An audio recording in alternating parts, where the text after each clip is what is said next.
할렐루야. 성숙자반 교재로 우리가 공부를 시작한 지 네 번째 시간이 되었습니다. 네 번째 시간은 말씀 묵상에 관한 것인데, 우리가 말씀이라고 했을 때에는 보통 세 가지 정도를 생각해 볼 수 있습니다. 일단은 성경 말씀을 생각해 볼 수 있고요. 그 다음에 말씀이 육신이 되어 우리 가운데 오신 예수 그리스도를 생각할 수 있습니다. 그리고 하나님의 뜻, 하나님의 의지, 그것을 이제 말씀이라고 생각할 수 있는데, 오늘은 특별히 이 세 가지의 의미를 다 포함한 말씀을 언급하긴 하지만, 주로 성경 말씀 66권, 신약, 구약, 신약 27권, 구약 39권에 66권의 성경을 이제 주로 염두에 두고 풀어가는 거라 그렇게 생각합니다. 우리 신앙인들이 말씀을 묵상해야 하는 첫 번째 이유로 145쪽을 보면 믿음의 대상이신 하나님을 바르게 알기 위함이라 그렇게 설명을 합니다. 하나님을 바르게 알기 위해서 우리는 말씀을 묵상해야 하고 성경을 공부해야 한다. 그러면서 그 아래쪽으로는 종교의 분류 같은 것을 말하는데, 고등종교와 하등종교, 자력종교와 타력종교, 자연종교와 계시종교, 이런 것들로 이제 이렇게 구분이 되는데, 이런 여러 다양한 종교의 스펙트럼을 속에서 우리가 바른 신앙, 하나님이 어떤 분이시고 기독교 신앙이 어떤 것인지를 바로 알려면 말씀을 묵상해야 한다는 거죠. 그런데 146쪽 위에서 두 번째 줄 보면, 계시 종교는 인간의 힘으로 도저히 알 수 없는 진리 혹은 신비를 하나님께서 스스로 밝혀주신다는 입장이고, 우리 기독교는 계시 종교라 이렇게 말합니다. 그러니까 자연 종교와 계시 종교, 그러니까 자연 종교는 인간이 지니고 있는 자연적인 본성 혹은 자연적인 능력으로 신을 온전히 이해하고 파악할 수 있다는 입장이다. 신을 알아가기는 데는 신의 도움이 필요 없으며 인간 스스로 신을 온전히 알 수 있다는 거. 이게 이제 자연 종교라 하는데, 계시 종교는 하나님이 스스로 이렇게 계시해 주셔야 우리가 뭔가를 알 수 있다 하는 건데, 그럴 때에 이 계시는 일반 계시와 특수 계시로 나눈다고 설명을 합니다. 일반 계시는 이 자연의 삼라만상 속에 하나님의 뜻과 하나님의 섭리가 깃들어 있기 때문에, 여름이 지나 가을이 오고, 가을이 지나 겨울이 오고, 겨우내 죽었던 것 같은 나뭇가지에 봄이와 새싹이 돋는 이런 자연의 변화와 운행을 보면, 아침이면 해가 뜨고, 저녁이면 해가 지고, 밤이면 달이 뜨고 별이 뜨고, 뭐 이런 삼라만상의 운행을 살펴보면 하나님이 어떤 분이신지 알 수 있다 하는 것이 이제 일반 계시, 하나님의 뜻을 알 수 있다. 이 자연의 변화나 그런 것을 통해서 이미 이 삼라만상 속에는 하나님의 뜻이 내재되어 있다. 그래서 그것을 우리가 관찰하면 발견할 수 있다 하는 것이 일반 계시인데, 반면에 특수 계시라는 것도 있다는 거예요. 특별하게 일반적으로 이렇게 보여져 있는 그런 계시가 아닌 특별한 계시. 여기서는 성경 말씀이라고, 성경 말씀, 성경 66권이 하나님의 특별한 계시이라 이렇게 말씀하고 있습니다. 물론 그렇죠. 예, 성경 말씀은 하나님이 우리에게 주신 특별한 계시입니다. 하나님의 말씀인 성경이 구원에 이르는 도리와 신앙생활의 충분한 표준이 됨을 믿는다. 이게 우리 이제 감리교회 신앙 고백 중에 하나이거든요. 그런데 이 특별 계시라고 했을 때는 이 교재에는 언급하지 않지만 예수 그리스도가 특별한 계시라는 거예요. 그러니까 이 계시라는 건 하나님의 뜻, 인생의 구원에 관한 하나님의 뜻이라고 할 때, 하나님께 나아가는 방법들은 제사를 구약시대에 있었고, 다른 종교들에서는 여러 가지 신에게 나아가는 방법들이 있잖아요. 그런데 아주 특별하고도 독특하게 하나님이 어떤 분이신지를 우리에게 가르쳐 주신 사건이 있는데 그게 바로 예수 그리스도이십니다. 하나님이 육신이 되어 우리 가운데 오셔서 그래서 우리 가운데 우리가 예수 믿고 구원받는 신앙의 길을 우리에게 가르쳐 주셨는데 그래서 우리가 특별 계시라고 했을 때는 예수 그리스도를 말합니다. 그래서 저로서는 이 특별 계시는 성경 말씀이다 이렇게 정의한 것도 사실은 좀 어색합니다. 하지만 특별 계시, 분명하게 성경은 하나님의 계시이고 일반 계시에 대칭되는 특별 계시는 분명합니다. 그런데 특별 계시라고 말했을 때 저는 당장 예수 그리스도 이렇게 이제 특별 계시 이꼴 예수 그리스도 이렇게 떠오르는 것도 사실입니다. 146쪽 밑에서 네 번째 줄 보면 말씀 묵상이 필요한 두 번째 이유는 이단과 사이비로부터 자신을 보호하기 위함이다 이렇게 설명합니다. 이단은 한자로 달을 이와 끝단자, 그러니까 이단이라는 게 다 갔다가 끝에 가서 엉뚱한 얘기하면 그게 이단인데 그 이단이 끝에 가서 우리 신앙이랑 같네 그러다가 끝에 가서 엉뚱한 곳으로 빠지게 될 때 분별하려면 우리가 말씀을, 성경을 잘 알고 있어야 한다 하는 거죠. 그러면서 마르키온파와 몬타누스파의 이단에 대해서 간략하게 소개를 하고 있습니다. 147쪽 밑에 세 번째 줄 보면 이단은 마르키온과 몬타누스처럼 언제나 성경 말씀을 임의로 잘라내거나 덧붙인다. 그러므로 이단을 분별할 수 있으려면 먼저 우리 자신이 하나님의 말씀을 바르게 알아야 한다. 네. 하나님의 말씀, 예수 그리스도를 통해 나타난 하나님의 계시, 구원의 이해, 그다음에 66권의 성경을 우리가 잘 알아야 그래야 말씀을 임의로 잘라내거나 덧붙여서 끝에 가서 엉뚱한 결론을 도출하는 이단을 잘 대처할 수 있다 하는 설명이고요. 148쪽을 보면 사이비는 성경의 특정 구절을 성경의 전체인 양 오도하는 거다. 그러면서 삼박자 구원에 관해서 말씀하시는데 148쪽 밑에서부터 하나, 둘, 셋, 넷, 다섯, 여섯 번째 줄 보면 성경 한 절이 마치 하나님의 말씀 전체를 대변하는 양 속단할 때 많은 문제와 오류가 수반된다. 사이비를 경계해야 할 이유가 여기에 있다. 그러니까 우리가 성경을 편협하게 읽으면 어느 한쪽에 치우치게 읽으면 오해할 수 있고 곡해할 수 있게 되고 속기 쉬운데 그러기 위해서는 우리가 성경 66권의 전체 말씀을 다 공히 고루고루 이해하고 알 필요가 있다. 그래서 이단과 사이비를 분별하고 경계할 수 있기 위해서는 말씀 묵상이 꼭 필요하다 이런 설명입니다. 세 번째로 말씀 묵상은 주님을 믿는 그리스도인으로서 바른 삶을 살기 위해서도 필수적이다. 우리 감리교의 신앙 고백이 구원에 이르는 도리와 신앙생활의 충분한 표준이 됨을 믿는다 이렇게 되어 있습니다. 하나님의 말씀인 성경이 구원에 이르는 도리와 신앙생활의 충분한 표준이 됨을 믿는다. 그러니까 올바른 그리스도인 또 올바른 감리교인으로 살기 위해서도 성경의 말씀을 잘 알고 묵상하는 것 이것은 중요한 일입니다. 149쪽 밑에서 네 번째 줄 보면 하나님의 말씀은 인간을 창조하신 하나님께서 인간에게 주신 인생 사용 설명서라. 성경을 하나님의 말씀은 인생 사용 설명서라. 하나님의 말씀을 따라 살아갈 때에 우리 삶에 하나님이 기획하신 아름다운 은혜와 복과 기능과 능력을 발휘하며 살아갈 수 있다. 그러기 위해서도 하나님의 말씀을 잘 알 필요가 있다. 이런 설명입니다. 그럼 이제 두 번째 큰 주제로 말씀 묵상을 위한 사전 이해입니다.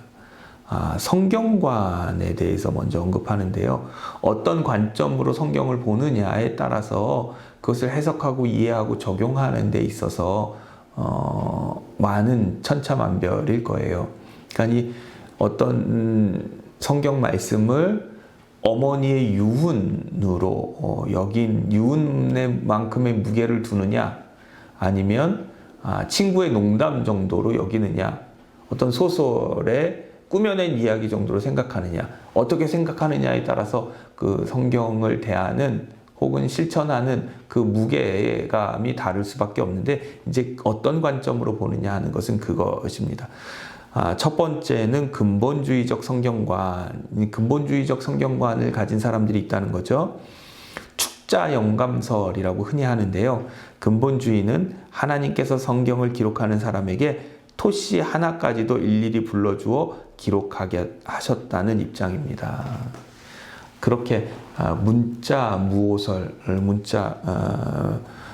문자 영감설, 뭐 이런 이제 말들을 사용해서 하나님이 이제 불러주신 것을 사람은 그저 이렇게 하나님의 뜻을 받아 쓴 것이 성경이다, 이렇게 이해하는 견해가 있는데, 저자가 보기에는 그것은 좀 과장된 이해라는 거죠. 하나님의 뜻을 담고 있지만 일단 성경은 번역된 것이고, 그리고 그 시대적 상황과 그 성경을 기록한 사람의 언어적 수준과 지식 수준에 따라 한계가 분명히 있기 때문에 근본주의적인 성경과는 좀 정당한 것은 아닌 것 같다. 이게 이제 저자의 설명입니다. 그러면서 성경에는 원본이 없다, 이런 이야기를 하고, 151쪽 위쪽에 보면 원본이 만약 있다면 그 원본을 아주 그냥 뭐라 그럴까, 신성시해서 그 성경의 말씀을 읽고 이해하는 데 관심을 두지 않고 그 원본을 보고 뭐 만지고 그래서 뭐 기를 받는다든가 그런 엉뚱한 미신적인 요소가 가미될 수도 있는 그런 것을 이야기하고 있습니다. 성경에는 원본이 없습니다. 이 신약 성경을 예로 들면 당시는 인쇄하는 기술이 발달하지 않았기 때문에 이를테면 두루마리나 파피루스 같은 데다가 성경을 쓰면 그것을 이제 교회 공동체들이 가지고 다니면서 회람을 했습니다. 바울이 편지를 이렇게 바울 서신을 쓰면 그것이 이제 교회별로 이렇게 다니면서 회람을 하게 되는데, 그럴 때에 이쪽 교회에서 저쪽 교회로 넘어갈 때에 이 교회에서 이 말씀을 좀 더 가지고 읽고 묵상하고 싶은 그런 마음이 분명히 있을 거예요. 그럴 때 어떻게 했느냐? 베껴 썼습니다. 필사를 해서 사본을 남겨두고 원본을 글로 보내는 거죠. 그렇게 이제 여러 것의 사본이 생겨나게 됩니다. 필요에 따라서. 그러면 그 사본은 사본대로 돌아다니고 또 원본은 원본대로 돌아다니면서 어떤 것이 사본인지 어떤 것이 원본인지 알 수 없는 그런 상황에 이르게 되죠. 그래서 후대에 우리가 뭐 이를테면 로마서의 원본과 사본들을 이렇게 쭉 나열하고 봤을 때 이게 어떤 게 원본인지 어떤 게 사본인지 이게 분간할 수 없는 그런 상황에 이릅니다. 그러면 여러 사본들 중에서 가장 원본에 가까운 것 같은 문장과 단어를 이게 추정합니다. 왜냐하면 사본을 하면서 그 성경을 옮겨 쓰는 사람이 자기 개인적인 이해와 설명을 덧붙이기도 하고 혹은 실수로 잘못 표기하기도 하고 이제 그런 것들이 있기 때문에 여러 사본들을 비교하면서 가장 공통적으로 나타나는 단어를 선택하거나 문장을 선택하거나 그런 방식으로 원본에 가장 가까운 것을 추정해서 오늘 우리가 성경을 보고 있고요. 이 가장 원본에 가까운 성경을 업데이트하는 일은 지금도 꾸준히 이루어지고 있는 작업 중에 하나입니다. 두 번째 성경관은 152쪽에 보수적 성경관이라 이렇게 하는데, 성경 영감설은 성경이 하나님의 영감에 의해 기록되긴 했지만 표현 방식과 표현에 동원된 소재는 말씀을 기록한 사람과 그 시대의 범주를 벗어나지 못한다는 것이다. 그러니까 하나님의 영감을 따라, 하나님이 주신 영감을 따라 이렇게 성경이 기록되어 있지만 그것이 그 사람의 지식 수준이나 사회적인 상황이나 이런 것에 따라서 쓰는 단어랄까 어법이랄까 문법이랄까 표현이랄까 이런 것이 분명히 제한될 수밖에 없으니까 이 보수적 성경과는 좀 근본주의적 성경과는 채택하기가 어렵고 보수적 성경관을 채택하는 것이 좋겠다. 그래서 152쪽 밑에서 네 번째 줄 보면 보수적 성경관은 문자에 얽매이지 않고 문자에 담긴 하나님의 뜻과 정신을 헤아려 구현하고자 한다. 그렇죠?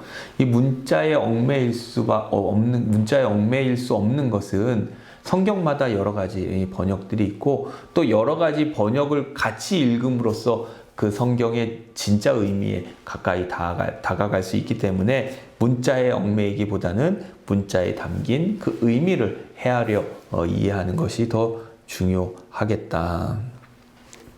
그런 설명입니다. 세 번째는 진보적 성경관인데 진보적 성경관 153쪽 중간쯤 보면 있습니다. 진보적 성경관은 성경이 하나님의 영감에 의해 기록되었고 그 내용의 구원과 신앙 행위에 대해 정황무어하다는 입장에서 보수적 성경관인 성경 영감설과 동일하다. 하지만 차이점은 보수적 성경관이 앞서서 설명한 것처럼 하나님께서 당신의 영감으로 성경을 기록하게 하시되 인간의 인격과 경륜을 도구로 사용하셨다는 입장인 반면 진보적 성경관은 성경을 기록하고 편집하는데 인간의 의도가 개입되었다는 입장이다. 성경을 기록하고 편집하는데 인간의 의도가 개입되었다 하는 것이 진보적 성경관인데 저자는 그럴 수는 없다. 왜냐하면 153쪽 밑에서 네 번째 줄 보면 인간의 의도가 단 1%만 개입되어 있어도 100% 하나님의 말씀일 수는 없기 때문이기에 자신은 진보적 성경관은 채택하지 못하겠고 보수적 성경관을 채택하겠다 이렇게 말씀하시는데 사실 저는 성경을 편집하는데 이 기록자의 의도가 개입됐다고 보는 입장입니다. 이를테면 복음서에 있는 많은 예수님의 사건과 가르침과 기사를 어떻게 전달하는 것이 좀 더 효율적일까를 복음서 기자들은 궁리했고 좀 더 예수 그리스도의 복음을 잘 전달할 수 있는 방식으로 예수님의 행적을 나열하고 기록했습니다. 그래서 복음서마다 예수님의 행적의 전후 관계가 조금씩 달라요. 이를테면 예수님의 성전 정화 사건, 이게 마태마가 누가 공관복음에서는 예수님이 십자가를 앞두신 때에 예루살렘에서 일어난 일이라고 보지만 요한복음은 성전 정화 사건이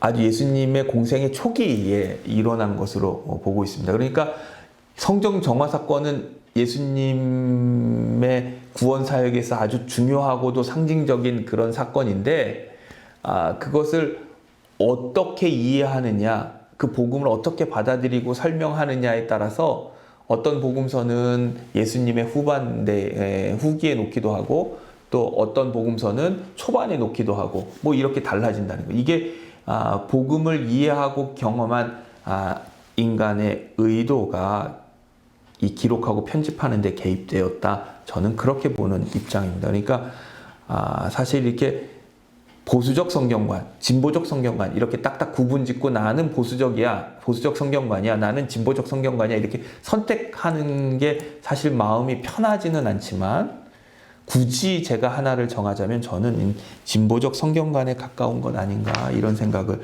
교재를 읽으면서 했습니다. 마지막으로 자유주의적 성경관이 있다. 성경을 아예 인간이 만든 픽션, 소설같이 보는 그런 입장인데 자유주의적 성경관이라는 게 있다면 과연 그분들은 성경을 소설쯤으로 대할까? 이건 너무 이제 자유주의적 성경관이라고 말하는 것이 있다면 그쪽에 속해 있는 성경학자들이 있다면 이건 너무 무례한 그런 표현을 저자가 하고 있는 것 같은데요. 어쨌든 이 저자의 말이 사실이랄까 아니면 이게 공정한 진술이라고 판단했을 때 이렇다면 우리가 자유주의적 성경관을 채택할 수는 없겠죠. 성경은 하나님의 말씀이고 우리 감리교회 신앙고백이 얘기했듯이 하나님의 말씀인 성경이 구원에 이르는 도리와 신앙생활의 충분한 표준이 됨을 믿는 우리로서는 성경을 아예 인간이 만든 픽션쯤으로 여기는 일은 받아들일 수 없겠죠. 두 번째 155쪽에 보면 성경의 확정에 대한 이해입니다. 그러니까 제 신학교 시절에 어떻게 성경으로 정경화가 결정되었는지 이런 걸 배웠던 기억이 있는데 제 기억하고는 목사님의 설명이 조금 다르기는 한데 155쪽 그 작은 제목 있는 그 밑에 세 번째 줄 밑으로 세 번째 줄 보면 구약 성경은 주 90년 얀미아에서 유대교 랍비들과 학자들에 의해서 현재 구약 39권이 정경으로 확정되었다. 이 구약이 확정된 이유가 기독교로부터 유대교를 지키기 위함이었다. 그러니까 구약이 정경으로 확정된 것은 많은 유대 문서 중에서 유대교 랍비들이 기독교하고 차별성, 그러니까 신약을 정경으로 채택하고 따르려는 무리로부터 자신들을 구별하기 위해서, 분명하게 하기 위해서 지킨 거라는 거죠. 그런데 우리 기독교는 유대교가 정경으로 확정한 39권을 그대로 구약으로 받아들였고 156쪽 맨 위에 줄 보면 신약 성경은 397년 카르타고에서 지금의 신약 27권이 정경으로 확정되었다. 그래서 신구약 66권이 캐논, 즉 정경이 되었다. 156쪽 위에서부터 8번째 줄 보면 성경에 대한 신교와 구교의 입장은 어떻게 다를까? 구교는 로마 카톨릭을 말하고 신교는 개신교를 말하는데 로마 카톨릭 교회 역시 정경으로 확정된 성경의 절대성은 의심하지 않는다. 성경을 하나님의 말씀으로 받아들인다는 면에서는 개신교와 차이가 없다.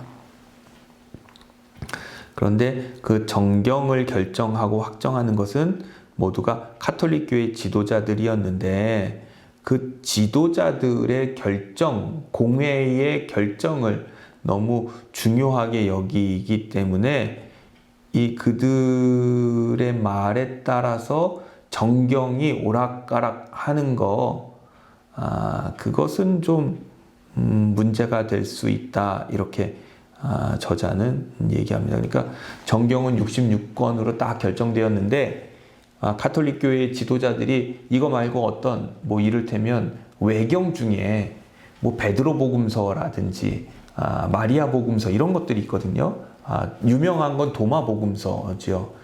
그런 것들이 이제 후대의 어떤 경로를 통해서 발견되었을 때 그러면 이것도 정경으로 받아들이자라고 이제 교회에서 공회에서 그러니까 카톨릭 공회에서 결정하면 그러면 성경이 정경이 바뀌는 일이 벌어지는데 이제 그런 일은 있어서는 안 되겠다. 그걸 이제 결정하는 겁니다. 그걸 지적하고 있는 겁니다.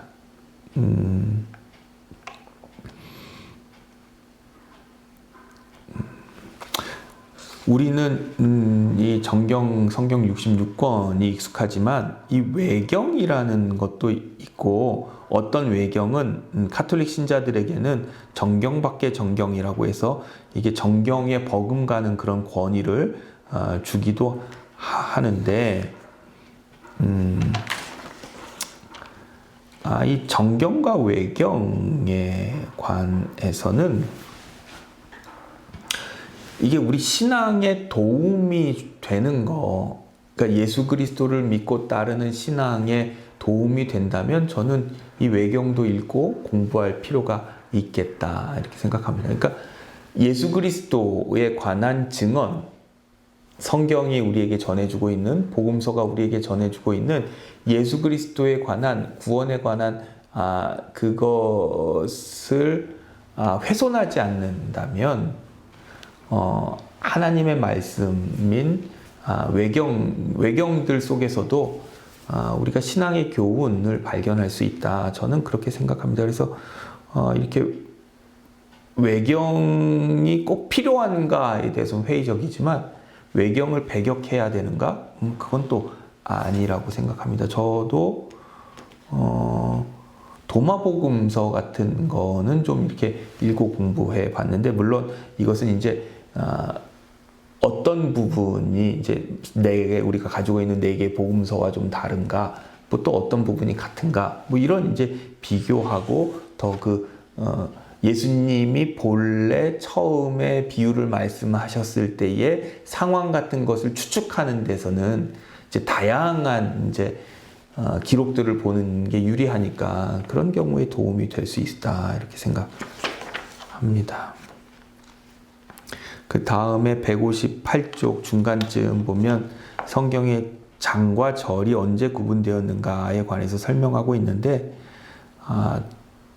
저는 기억하기를 그러니까 수업 시간에 인쇄업자들의 필요에 따라서 성경이 대량 인쇄되면서 절과 장이 구분되었다 이렇게 이제 막연하게 알고 있었는데, 자세하게 이렇게 분명한 것들을 언급하면서 교재는 설명해 주고 있습니다. 근데 요지는 성경의 장과 절은 그렇게 중요하지 않다. 160쪽에 사람의 편의를 위해 구분해 놓은 것이기 때문이다. 그렇죠? 그러니까 우리가 다 같이 어떤 부분을 찾아서 읽고 보기에 장과 절이 없다면 많이 어려움을 겪어야 했을 거예요. 그렇기 때문에 우리가 같이 읽고 공부하는 공동체의 예배를 위해서 유용하게 임의적으로 구분한 것이지, 그게 이제 장과 절이 절대적인 것은 아니다라는 정도로 이해하면 좋겠습니다. 그 다음에 160쪽 중간 이후부터 보면 한글 성경의 역사에 대한 이해로 개역 개정판 성경에 대해서, 또 그 다음은 공동번역 성경에 대해서 설명하고 있는데, 공동번역에서는 하나님의 이름을 야훼라고 바꾸었다는 거죠. 여호와, 야훼. 161쪽 맨 위에 보면 오랜 기간 동안 하나님의 이름을 여호와로 발음해 왔지만 야훼가 정확하다는 것이 밝혀졌다 이렇게 말씀하죠.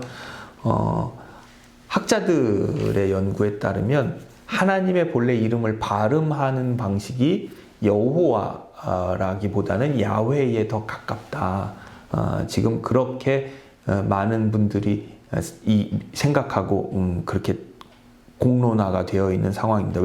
왜 하나님의 이름을 발음하는 법을 잃어버렸기 때문에 그래요. 그 내용을 160쪽 밑에 줄에 보면, 아래쪽에 보면 좀 설명하고 있는데, 밑에서부터 네 번째 줄 보면, 다섯 번째 줄, 유대인들은 감히 하나님의 이름을 부르지 않았다. 율법사들은 성경을 읽다가 하나님의 이름이 나오면 하늘을 쳐다보거나 아도나이, 우리말로는 주님이란 뜻인데 주님으로 바꾸어 읽었다. 게다가 히브리어에는 본래 자음만 있고 모음이 없다. 자음만 있고 모음이 없으니까 어떻게 모음을 붙이느냐에 따라서 발음이 달라지죠.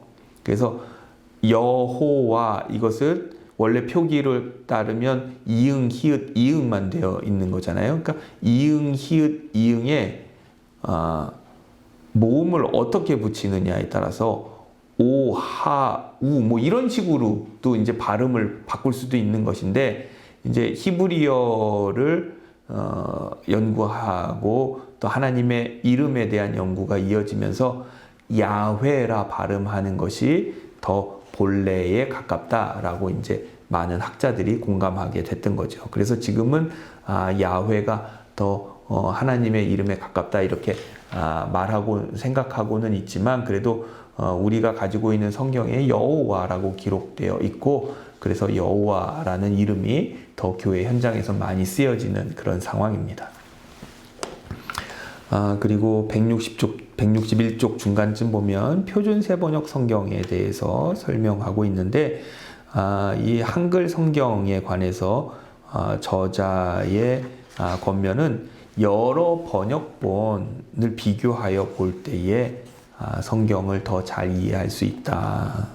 특별히 외국어 성경까지 읽는다면 더 좋겠다 이렇게 제안을 합니다. 저도 아주 100% 공감하는 그런 이해이고 제안이고 저도 실제적으로 어떤 모든 걸 다 그렇지는 않지만 어떤 문장, 어떤 절에 대해서는 여러 가지 성경을 많이 보는 경우가 있습니다. 특별히 저는 요즘에 들어서는 메시지 성경을 같이 병행해서 읽는데요. 여러 가지 버전의 번역들을 읽으면 그 본래 뜻을 더 잘 알 수 있는 장점이 있습니다. 그러니까 여러분이 성경을 읽다가 이게 도무지 무슨 말인지 모르겠다 할 때는 해당 부분의 다른 번역서를 읽어보면 이해가 될 수도 있는 그런 경우가 많이 있습니다. 162쪽에 이르러서는 모세오경에 대해서 그러니까 성경에 시작하는 것이 모세오경, 창세기, 출애굽기, 레위기, 민수기, 신명기 이렇게 5권인데 그 5권을 설명하면서 하나님의 말씀의 중요성 이것을 이제 저자가 설명하고 있습니다. 성경이 우리에게 주고자 하는 전체적인 메시지를 바르게 이해하기 위해서는 성경의 첫 부분인 모세오경의 핵심을 아는 것이 중요하다. 모세오경의 첫 번째 책인 창세기의 핵심. 첫 번째 핵심은 하나님께서 말씀이시라는 것이다. 창세기 1장 1절은 태초에 하나님이 천지를 창조하시니라로 시작된다. 그리고 요한복음 1장 1절은 태초에 말씀이 계시니라 이 말씀이 하나님과 함께 계셨으니 이 말씀은 곧 하나님이시라고 증언한다. 하나님께서는 말씀이다. 하나님과 말씀을 이렇게 단순히 동일시하는 표현인데 태초에 말씀이 계시고 이 말씀이 하나님과 함께 요한복음 1장 1절을 보면 태초에 말씀이 계시고 이 말씀이 하나님과 함께 계셨고 이 말씀은 곧 하나님이시다. 이런 설명, 이렇게 성경은 조심스럽게 설명하고 있는 걸 너무 단순하게 하나님은 말씀이다. 이렇게 정의하는 것 같아 사실 저는 좀 이 부분이 불편한 부분이 있습니다. 하나님께서 말씀하심으로 하나님을 믿는 것은 하나님의 말씀을 믿는 것이다. 하나님을 믿는 것은 하나님의 말씀을 믿는 것이다. 그렇습니다.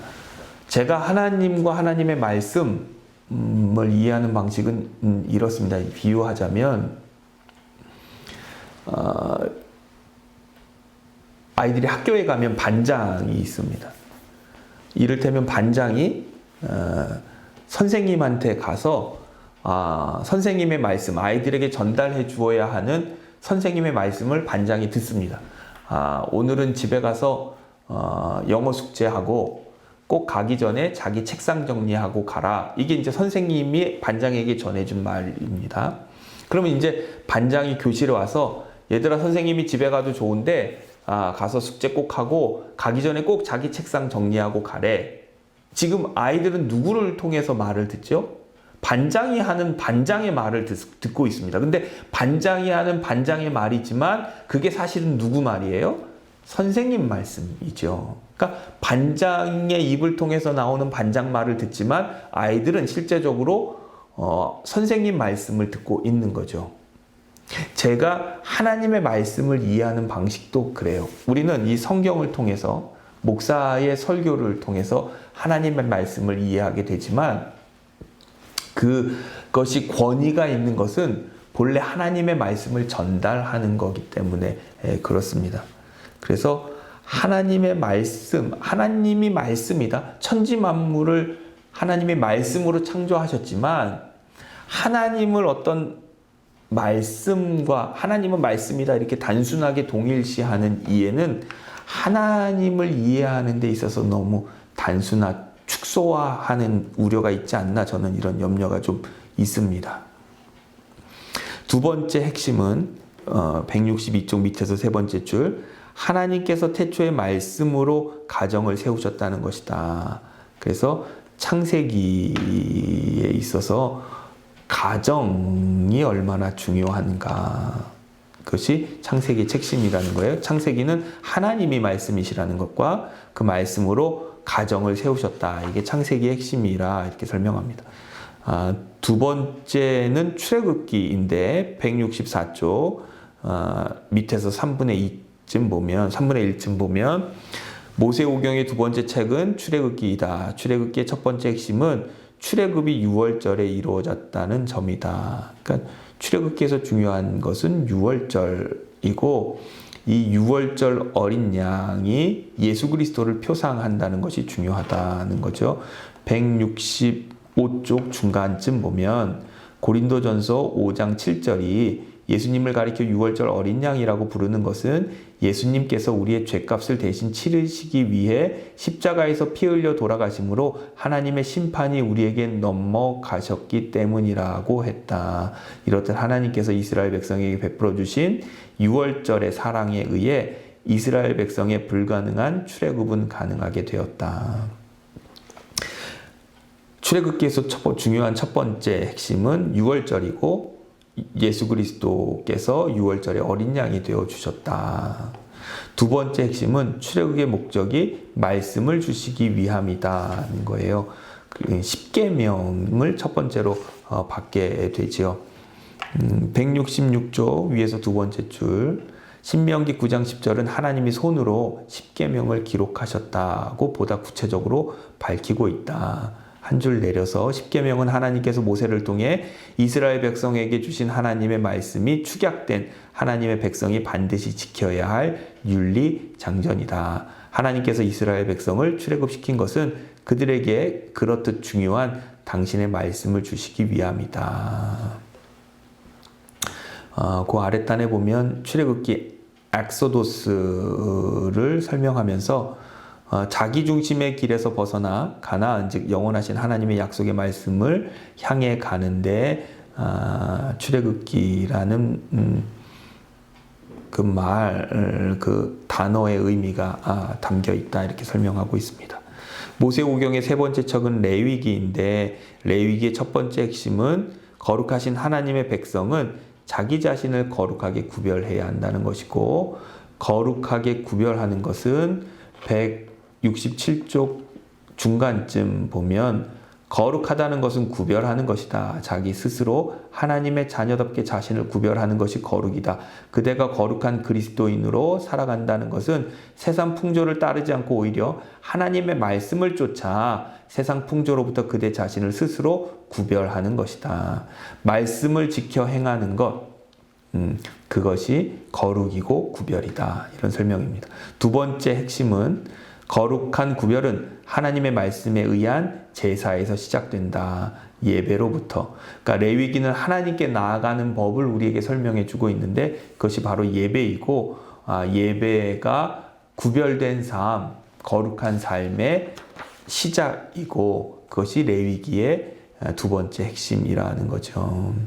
그래서 168쪽 상단을 보면 자세히 설명하고 있습니다. 예배의 의의는 그 예배를 통해 선포되는 하나님의 말씀 앞에 우리 자신을 죽이는 것이고, 그래서 우리 자신을 구별하는 거룩은 우리 자신이 죽는 예배로부터 시작되고, 진정한 예배는 우리 삶 자체를 하나님이 기뻐하시는 산제물로 구별하여 드리는 것인데, 그래서 예배와 거룩한 삶은 결코 구별되지 않는다. 분리되지 않는다. 그것이 레위기의 핵심이라 이렇게 설명합니다.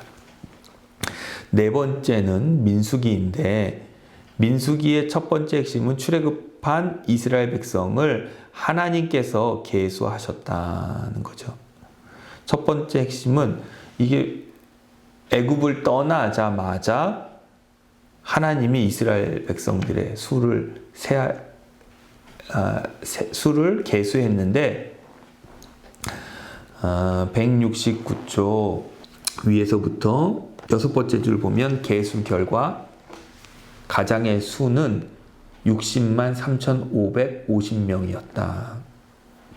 그런데 민수기의 두 번째 핵심은 40년이 이제 출애굽하고 나서 40년이 지나 광야 생활이 끝났을 때 또다시 이스라엘 백성의 숫자를 헤아리게 했는데 그것이 169쪽 맨 아랫줄에 보면 60만 1,730명이었는데 40년 동안 1세대는 다 죽고 광야에서 난 백성들만 그렇게 가나안에 들어가게 됐음에도 불구하고 출애굽한 숫자와 이스라엘에 가나안에 들어간 이스라엘 백성의 숫자가 거의 동일하다.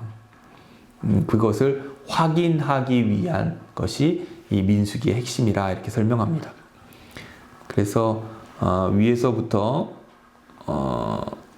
170쪽 위에서부터 7번째 줄 보면 책 제목이 한자로 백성 민자와 숫자 수가 합쳐진 민수기이고 영어로는 numbers이다. 두말할 것도 없이 죽음의 광야에서 무려 40년의 시차가 있었음에도 변함이 없었던 백성의 수를 강조하기 위한 제목이다. 하나님께서는 민수기를 통해 너희는 내 명령대로 나아가라. 책임은 내가 진다는 당신의 메시지를 그대와 나의 심령에 각인시켜주고 계신다. 그리고 170쪽 중간에 그 다음에 보면 모세오경의 마지막 책은 신명기이다. 신명기의 첫 번째 핵심은 이스라엘 백성이 약속의 땅에 입성하기 전에 하나님이 그들에게 또다시 십계명을 주셨다는 것이다. 40년 전에도 하나님이 시내산에서 이스라엘 백성에게 십계명을 주셨는데 40년에 걸친 광야 생활을 끝낸 이스라엘 백성이 가나안 땅에 들어가기 전에 하나님은 모압 광야에서 또다시 십계명을 주셨다. 이것이 신명기의 핵심이라는 겁니다. 그래서 171쪽 저자는 이 일을 하나님의 말씀에는 시효가 없다. 그래서 책 제목이 신명기이다. 한자로는 되풀이할 신, 명령할 명자를 사용하는데 하나님께서 당신의 명령을 되풀이하여 주셨다는 의미이다. 영어로는 디터로노미인데 디터로는 두 번째를 의미하고 노미는 법을 뜻한다. 하나님이 두 번째로 주신 법이라는 말로 한자 신명기와 의미가 동일하다. 그러니까 하나님의 말씀을 되풀이하여 강조해서 주시고 그것으로 지키도록 하시는데 그것이 신명기의 핵심이다. 신명기 두 번째 핵심은 말씀을 쫓는 삶의 중요성을 되풀이 강조하셨다는 겁니다. 그러니까 되풀이해서 강조하신다.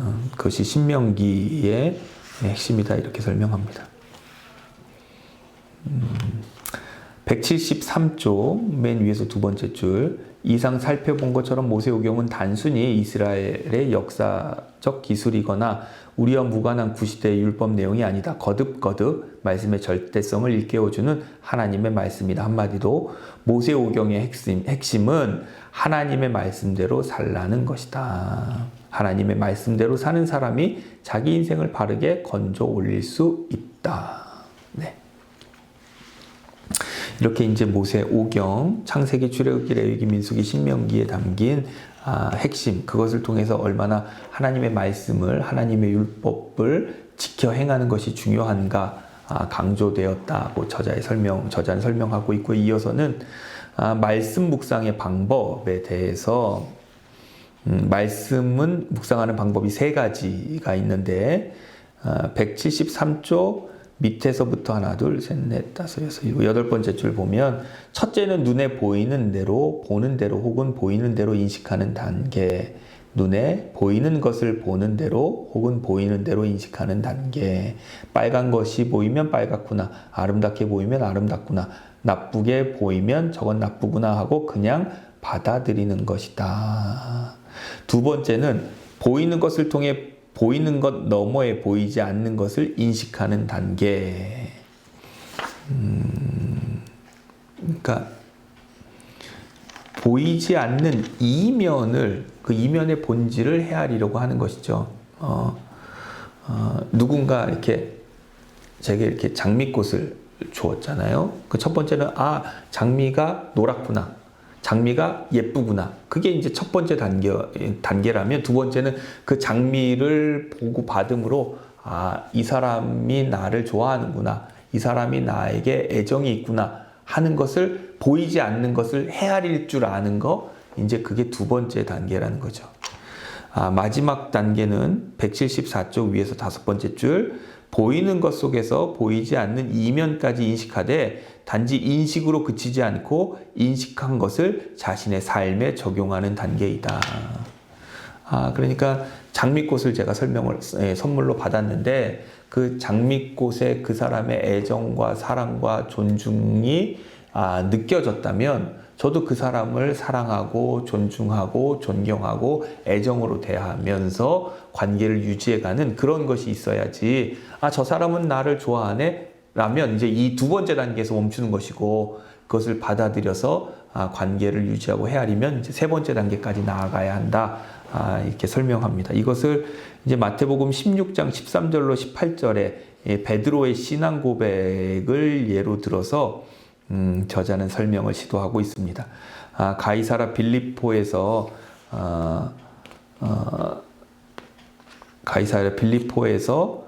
베드로의 신앙 고백이 있는 대목인데 세 단계로 순서대로 해보면 말씀을 읽고 예수님과 제자들이 가이사라 빌립보 지방에 갔구나.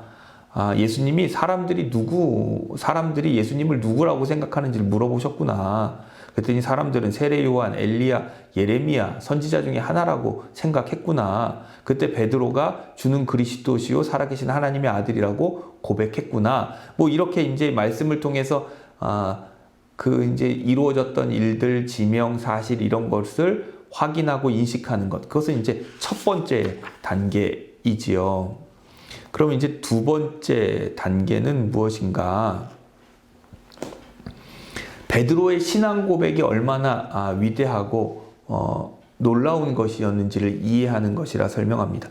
당시는 로마의 황제는 신격화되어 있고 로마는 아주 그 당시 가장 뛰어난 문화와 사회를 자랑하고 있었는데 로마 제국의 법을 따라 살 것이냐 하나님의 법을 따라 살 것이냐 로마 제국의 권위를 쫓아갈 것이냐 부를 쫓아갈 것이냐 하나님을 쫓아갈 것이냐 베드로의 신앙 고백은 그 막강한 로마의 권위와 권세보다 예수 그리스도 안에 담긴 하나님의 사랑과 구원을 선택하는 아주 위대한 것이었다. 그 당시 시대적 상황을 잘 이해하면 베드로의 신앙 고백이 얼마나 위대한 신앙 고백이었는지를 알 수 있다. 이제 이런 정도 이해하는 것이 이제 두 번째 단계라는 거죠. 그런데 세 번째는 베드로가 그렇게 고백하고 나서 예수님이 십자가를 지시고 이제 죽으셨다가 3일 만에 부활하실 것을 말씀하시자 베드로가 그것을 막아 나서지요.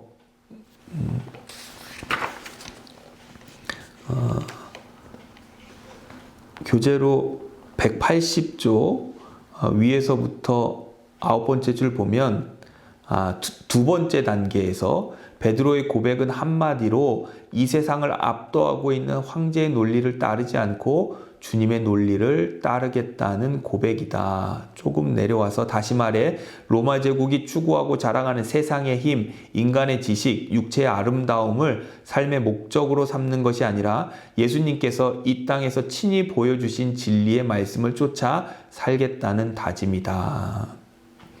그런 다짐을 이제 읽어낼 수 있는 것이 두 번째 단계인데 그러면서 181쪽에서는 거기엔 또 이제 교회의 본질을 일깨우는 그런 내용도 담겨 있다. 그렇죠?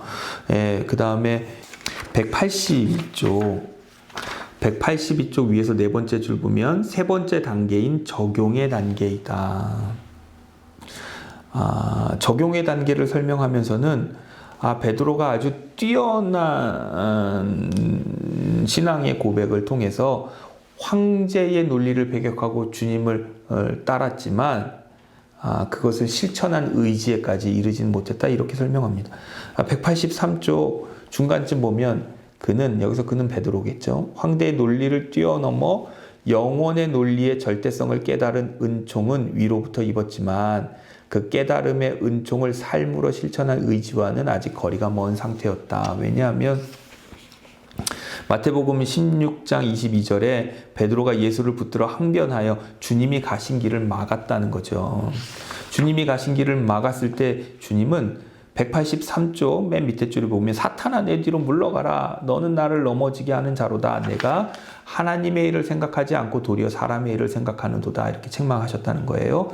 여기서 사탄이란 하나님의 일을 생각하지 않는 것, 그것이 이제 사탄인데 베드로는 신앙 고백, 위대한 신앙 고백과 그 시대적 논리를 뛰어넘는 신앙 고백을 가졌지만 그것을 좀 더 깊은 데까지 내면화해서 예수 그리스도의 십자가 길을 따라가는 데까지는 실패했고 세 번째 단계에는 이르지 못했다. 그 성경을 묵상하는 세 번째 단계에는 이르지 못했다 하는 것이 이제 저자의 설명입니다. 제가 하나 덧붙이고 싶은 것은 사탄아 내 뒤로 물러가라 했을 때 예수님이 베드로를 향해 아주 사탄하고 엄하게 엄하게 이렇게 책망하신 것도 맞지만 내 뒤로 물러가라 하는 것은 제자의 삶이란 주님이 가신 그 길을 따라가는 것이다. 주님 앞에서 주님의 길을 막는 건 사탄이고 주님의 뒤에서 주님을 쫓아가는 것이 제자의 삶이다. 주님이 앞서 가신 길을 따라가는 것. 그런 의미가 사탄아 내 뒤로 물러가라 하는 예수님의 말씀에 담겨 있습니다. 그러니까 말씀의 세 단계는 말씀을 먼저 잘 이해하고 그 말씀이 담긴 이면까지도 헤아려 보고 그 말씀을 헤아리신 대로 실천하며 사는 삶이 되어야 제대로 된 말씀 묵상이라 저자는 그렇게 소개하고 있습니다. 이제 결론입니다. 185쪽 맨 밑에서 두 번째 줄, 첫째 말씀 묵상은 말씀의 절대성을 받아들이는 것으로 시작된다. 그러니까 말씀을 소설이나 성경을 무슨 소설이나 이런 그냥 들으면 알아두면 좋은 교훈 정도로 여겨서는 말씀의 능력이 나타나지가 않고 말씀의 절대성을 하나님의 말씀으로 받아들여서 성경의 말씀을 하나님의 말씀으로 받아들여서 그것을 실천하고 행동해야 능력과 역사가 나타난다. 감리교회 성경에 대한 감리교회의 신앙 고백은 하나님의 말씀인 성경이 구원에 이르는 도리와 신앙생활에 충분한 표준이 됨을 믿는다예요. 그러니까 성경 말씀을 잘 이해하고 깨닫고 하는 것으로 우리는 구원에 이르는 도리를 발견할 수 있고 신앙인의 삶의 모습도 배울 수 있다. 그래서 성경 말씀을 읽고 배워서 실천하는 것은 올바른 그리스도인 삶과 온전한 구원을 이루는데 아주 중요하다. 그런 표현, 그런 설명입니다. 물론 그렇습니다.